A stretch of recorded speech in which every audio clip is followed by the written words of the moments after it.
Welcome to Stony Brook Finance Lab channel. My name is Weilu, and I am here with Yongchen Huang today. In this presentation, we will be summarizing the financial literacy scores of Stony Brook students in the 2021 to 2022 school year. These scores were calculated through a survey sent out to SBU students. The goal of the survey is to have a better understanding of students' personal finance management skills and financial literacy. All responses in this survey were anonymous, and all questions were presented with multiple choice answers. In order to have a better understanding of the results, let's break down the demographics of the survey results. Out of the 181 responses, 62 were female, 110 were male, and 3 were non-binary. Out of the 175 responses, 82 of these people were born in the year 1997 or later, and 17% were millennials, being born from the years 1981 to 1996. Another way to break down these demographics is through their country of origin. According to the 175 people that answered this question, more than half were from the USA, a quarter from Asia, and the remaining from either other countries or Europe. This tells us that most of the students responding are either US natives or from Asia. The majority of the students enrolled are full-time students, followed by graduate students, then the undergrad students. 90 of these students are finance or accounting students, followed by 76 students in the business major and 26 in the math and science major. The majority of students have some sort of debt like credit card debt, car loans, or mortgages. About 30% of the students have a student loan. Please take into consideration that Stony Brook is a public university. The population with student loans tends to be less than private universities. About 35% of respondents have no debt. In 3 to 5 years, student loans would be the most concerning debt for those that have student loans. Out of 178 participants, 84 have a part-time job. 74 are full-time students with no labor income. 13 have a full-time job, and 7 are entrepreneurs or business owners. When they are dealing with an unexpected expense, around $1,000, 43% will pay from savings, 23% will finance with a credit card and pay off over time, and 22% will reduce spendings on other things to deal with it. About 62.5% of the respondents have investment or retirement accounts, and most of them have individual or joint brokerage accounts like Robinhood, Fidelity, or eTrader. There's a small population of students who have traditional Roth or rollover IRAs. For those that do not have an investment or retirement account, two of the factors that prevented most of them from having them are lack of funds or knowledge. Some of them are afraid of losing money, or they haven't thought about it. More than half of the participants are somewhat informed or prepared about personal finance. About 11% felt very informed, and about 9% of them felt very uninformed in personal finance.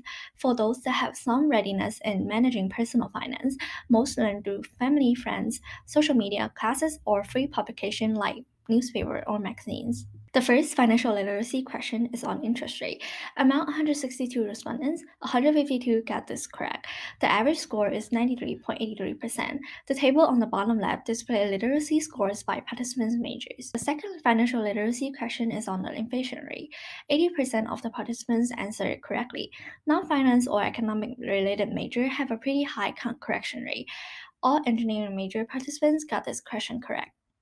The third financial literacy question is on interest rate and bond prices. If the interest rate rise, the bond prices will fall. Only about half the participants got this question correct.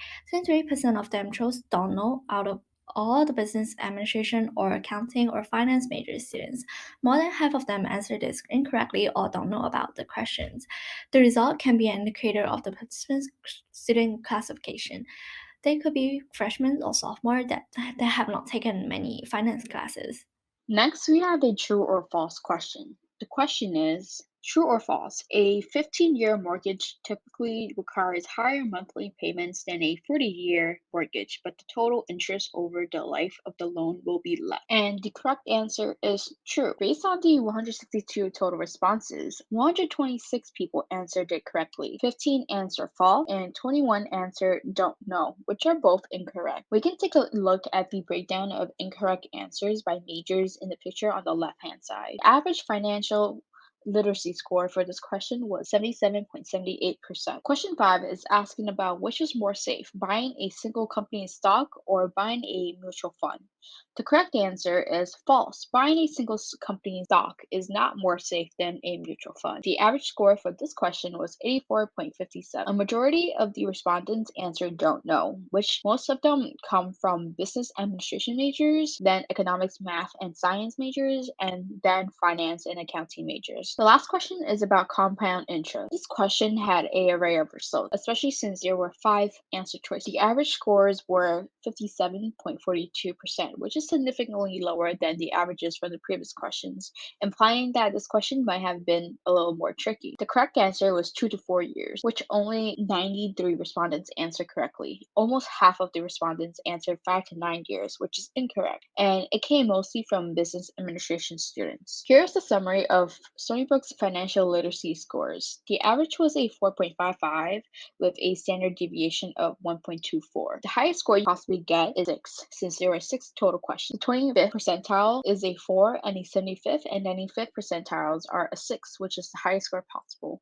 Here's a look on the national average according to FINRA, or the Financial Industry Regulatory Authority. Out of these 6 questions, respondents with college or higher education only scored a 3.8, which is lower than Stony's average, with respondents being undergrads and master's students. In addition, for the age group of 18 to 34, which is the age group of a majority of Stony Brook students, the average score was a 3.5, and this is still lower than Stony Brook's 4.55. Let's take a look at students' performance on financial literacy question based on different categories, such as gender, age, and birth country. In terms of gender, the non-binary groups has the highest score, with an average score of 5. The female group scores the lowest on average. When scores are categorized based on age, the baby boomer who are at least in their 50s have the highest average, a score of 6. Gen Z, who were born after 1997, scores the lowest. A possible explanation for this phenomenon could be that the majority of the respondents are Gen Z, whereas only a few are baby boomers. The ranking of scores based on the birth country is Europe, other countries such as South America, then the United States, and lastly, Asia. When scores are categorized based on income, the self-employed groups has the highest average. Next are students with part-time employment with an average of 4.67. Students with no labor income scores an average of 4.43, and those that have full-time job scores an average of 4.1. Lastly, when scores are categorized based on concentration of studies, engineering major students score the highest on average. Business administration or accounting or finance students have an average of 4.62. Art major students and economic students have a close average with a 4.5 and a 4.4. Here's a summary of the most important findings from our research.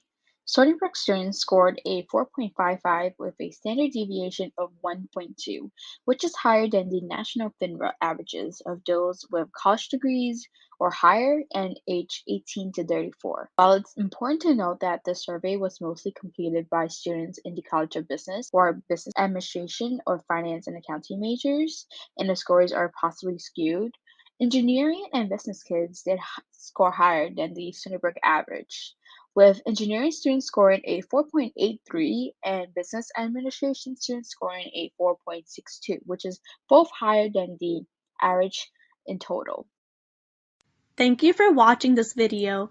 Please feel free to like, comment, and subscribe to this YouTube channel.